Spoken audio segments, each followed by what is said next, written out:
Hola Fernando, Samantha, vamos a revisar la hoja de ruta con la que llega Eduardo Peña Hurtado, el nuevo presidente del Consejo Directivo del IES. ¿Cómo está, doctor? Buenos días, bienvenido a Contacto Directo. Lenin, buenos días, gracias por la invitación y saludos a los televidentes. Empecemos por lo fundamental. Cuéntenos, ¿el IES está o no está quebrado? No, Lenin no está quebrado y solo una aclaración a la nota previa. Sí hay plata para préstamos hipotecarios y quirografarios, eso no se va a alterar, porque el Banco del IES lo que hace es invertir los recursos a través de estos mecanismos de préstamo sobre los cuales cobra intereses y eso es parte de la operación normal del banco. Eso no se va a alterar, o sea, todavía no hemos llegado a ese punto. ¿Tenemos problemas? Sí. ¿Vamos a tratar de resolverlos? Sí. Pero vamos, que cuando una empresa se empieza a comer los ahorros sin posibilidad a la vista de incrementar sus ingresos, eso significa que está en serios problemas. ¿Cómo los van a resolver? Claro, cuando una institución tiene problemas como los que tiene el IES, hay que hacer dos cosas: recortar los egresos y aumentar los ingresos. Los ingresos vienen de afiliaciones, estamos en un plan de captar nuevos afiliados, y recortar los egresos, lo cual, bueno, tiene varias alternativas.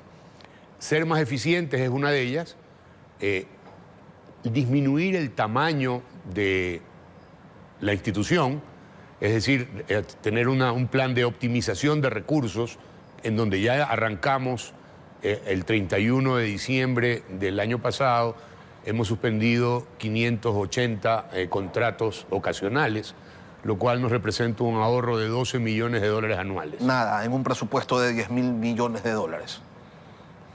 Sí, pero a ver, cuando usted va a llenar un balde, puede llenarlo con una manguera y también le sirve un goteo. Sí, pero ¿por qué no se fijan, doctor, en el chorro? Cosas. Porque, a ver, vamos, usted dice hay que incrementar ingresos y eso viene a través de sumar más afiliaciones, pero también viene del cobro de las deudas. Y el principal deudor del IES es, pues, el Estado, ¿no? Entonces, para este año entiendo que la aspiración de que el gobierno pague algo de la deuda que se mantiene con esta institución es muy baja.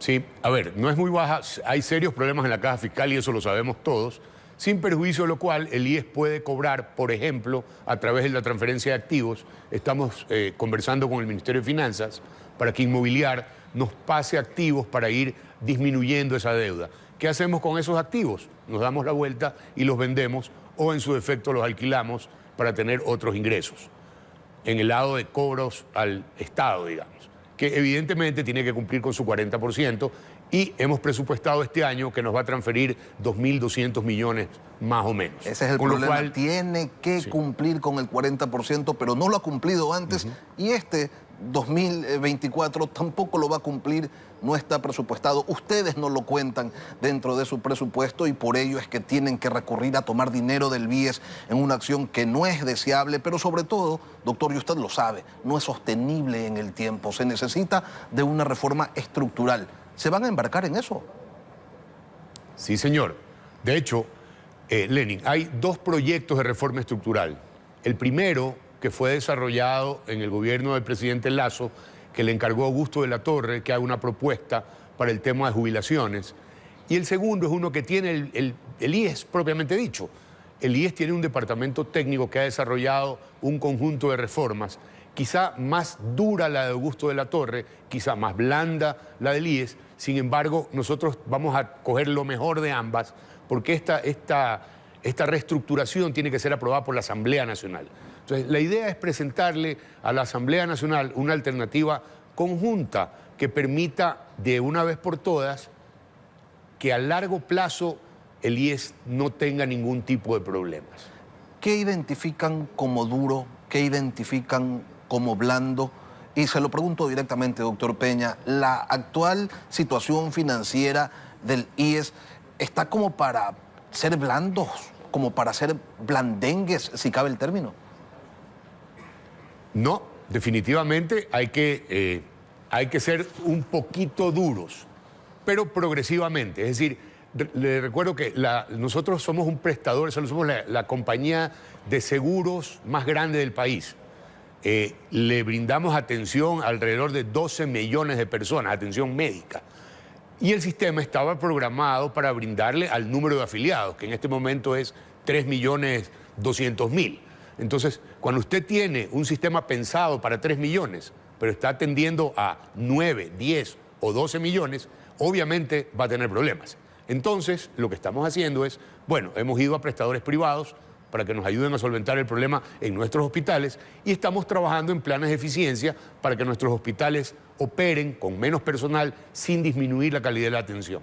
¿Cuáles son las opciones que se manejan en ese ser un poco duros, a más de incrementar la edad de jubilación, probablemente, a más de incrementar probablemente los aportes o incluso de modificar el método de cálculo para las pensiones? Usted lo ha dicho, es de todo un poco. Hay que, primero, calcular. La pensión hoy tiene muchas distorsiones. Hay gente, si usted se afilia, por ejemplo, a los 60 años y se jubila a los 70, su monto de jubilación va a ser muy similar a aquella persona que se afilió a los 18 años y se jubila a los 65.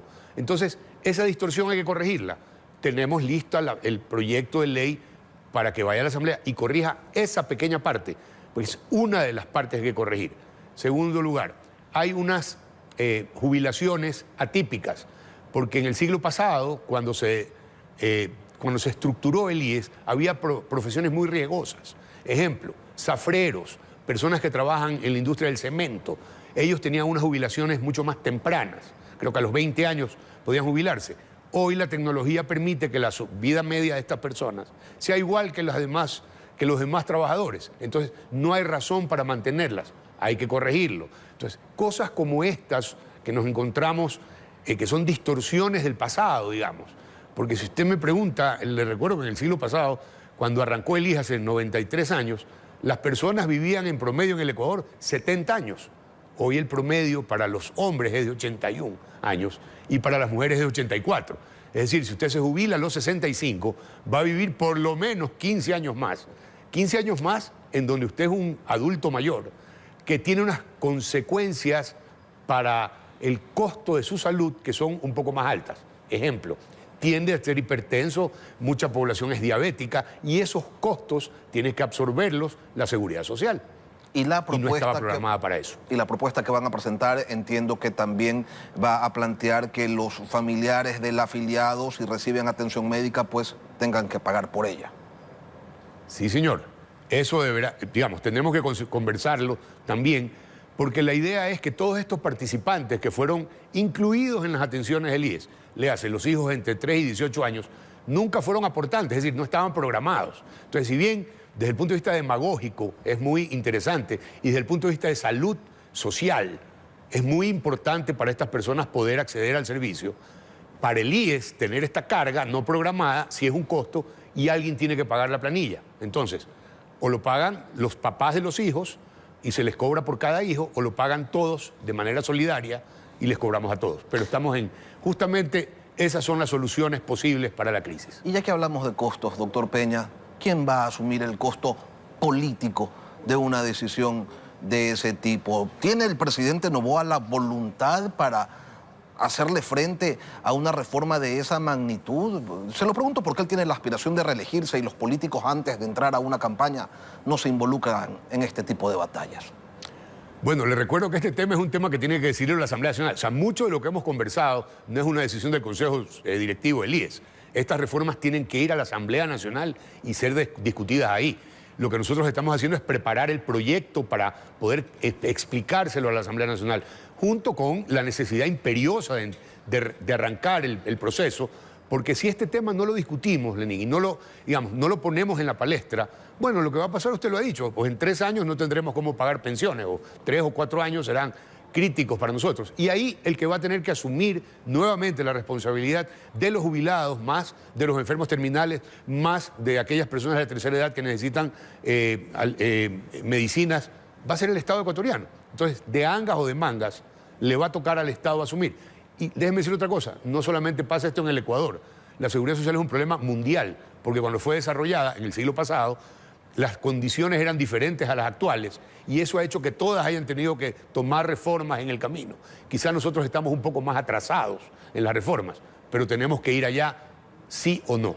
Doctor Peña, pero no se puede patear la pelota al otro lado de la cancha y decir la asamblea que resuelva. ¿Van ustedes como gobierno a liderar esa iniciativa? ¿Van ustedes con su bloque y con sus aliados a poner los votos que se requieren para una reforma de este tipo porque es lo que la seguridad social necesita? Lenin, es que se cae por su propio peso. Nosotros lo que vamos a hacer es proponer la hoja de ruta con la cual debe trabajarse para solventar el problema. La decisión de este gobierno es arreglar el problema de una vez por todas. Ojalá la Asamblea, sensible a lo que vamos a presentar, tenga todos esos votos a favor y diga, sí, señores, tenemos que hacerlo. A lo que van a presentar, bueno, es un tema que hay que... ¿A lo que van a presentar cuándo, doctor? No sé todavía, mire, Lenin, yo llevo 10 días en el cargo y cuando usted ve cómo están los números, dice, bueno, si bien esta es una reforma urgente, hay que hacerla bien, de manera que cualquier persona entienda cuál es la gravedad de la crisis y que las soluciones que vamos a plantear y que deben ser discutidas también, porque finalmente nosotros podemos plantear una solución 10 y podríamos transar en un 8, digamos. Pero lo ideal es conversar hasta dónde vamos a llevar la reforma. No hay que transar con y las eso jubilaciones, es conversando con la Asamblea. No se debería negociar ni transar las jubilaciones de la gente, ni el futuro en la atención de su salud. Pero bueno, ya las decisiones y las negociaciones políticas pues se manejan en otros andariveles. ¿Cuáles son las cifras del IES al día de hoy, doctor Peña? Tienen huecos por todos lados. ¿Cuáles cifras específicamente? Porque sí, estamos tratando de tapar los huecos, ¿no? Fondo de pensiones, fondo de salud, ¿cómo está el tema, por ejemplo, del Seguro Social Campesino, en donde ahí hay una brecha pues gigantesca siempre que se cubre a través de aportes solidarios? Claro, bueno, es que recuerdo que el Seguro Social Campesino tiene una contribución de $2.50 y eso le da derecho a aquel afiliado al Seguro Social Campesino a atenderse él y su familia. Entonces, sí, socialmente, y hay 680 dispensarios del Seguro Social Campesino, que se sustenta obviamente con solidaridad, pero esa solidaridad, al fin del día, alguien paga la planilla. Entonces, si usted y las personas piensan que con $2.50 usted puede tener todo tipo de atención, sí, hay una pequeña distorsión entre el costo y el beneficio recibido, y esa distorsión alguien la paga. En este caso, el IES, de manera solidaria. Pero el IES, para poder pagarla, tiene que ser reestructurado y en eso estamos. El Fondo de Pensiones necesita 6.500 millones de dólares. ¿De cuánto es el hueco allí? El Fondo de Pensiones no tiene hueco, porque el Fondo de Pensiones tiene una capitalización que se ha logrado a través de 90 años. Entonces, no es que hay un hueco, lo que hay es hay 500.000 jubilados y los jubilados crecen más o menos 40.000 por año. Entonces, pagarles a esos jubilados nos cuesta alrededor de 390 millones de dólares mensuales. Y esa cifra se incrementa porque acuérdense que la pirámide poblacional en el Ecuador, que todavía tiene 2.1 hijos promedio por hogar, pero esa cifra ha venido disminuyendo. Nosotros en el siglo pasado la cantidad de hijos estaba sobre 3 por pareja, hoy está sobre 2 por pareja. Eso hace que las personas que van a ir a trabajar cuando tengan 18 años sean potencialmente menos. Y eso hace que la cantidad de afiliados que podemos tener sea potencialmente menos, mientras que los jubilados siguen creciendo. Entonces, esta es otra distorsión que hay que corregir. Bueno, pues si hay huecos cuando se necesita 6.500 millones de dólares para pagar pensiones y los ingresos de los aportantes llegan a 3.500 millones de dólares y le tienen que decir al Estado, oye, cúbreme esto, por favor, no te olvides, necesito más de 3.000 millones, y el Estado les dice, solo tengo 2.400, y tienen que meterle la mano al BIES y de allí tomar 1.500 millones más y ver si es que con eso les alcanza. En todo caso, doctor, ¿le van a cobrar a las empresas que le adeudan y que tienen una mora patronal gigante con el IES? ¿Eso le van a poner un alto por fin ya a este tema? Por supuesto. De hecho, estamos trabajando en un plan para que nos paguen en 84, hasta 7 años plazo. Queremos darles un plan de 84 pagos iguales. Es decir, capitalizar la deuda más los intereses y dividirlo para 84. De esa manera podemos, digamos, haciéndoles ese plan de pagos, pensamos que podemos recuperar una parte importante de los 2.400 millones que tenemos en cuentas por cobrar. Ahora, eso lo tenemos que conversar con la Superintendencia de Bancos, que es nuestro organismo controlador, que es quien nos aprueba este sistema de pagos. Está muy avanzada. La próxima semana tenemos reunión con un equipo de la Superintendencia para terminar de pulir ya detalles de este plan de pagos que esperamos ofrecerlo pues la segunda semana o la tercera semana de enero a aquellas empresas que se encuentran en mora. Muchas de esas empresas que se encuentran en mora retuvieron los aportes de los afiliados y no los entregaron al IES. La ley señala que eso es cárcel, pero el IES está cruzado de brazos y eso se convierte en una suerte de aliento al incumplimiento. ¿Van a tomar acciones ustedes sí? Sí, señor. Nosotros, acuérdense que tenemos abogados de Coactiva que son los encargados de que estos procesos caminen. Entonces, sí, si te damos el plan de pagos, esperamos que te acojas al plan de pago para no tener que usar esa otra herramienta que es cárcel. Eduardo Peña Hurtado, presidente del Consejo Directivo del IES. Gracias, doctor Peña, por acompañarnos hoy aquí en Contacto Directo. Lenín, muchas gracias a usted por la entrevista. Saludos.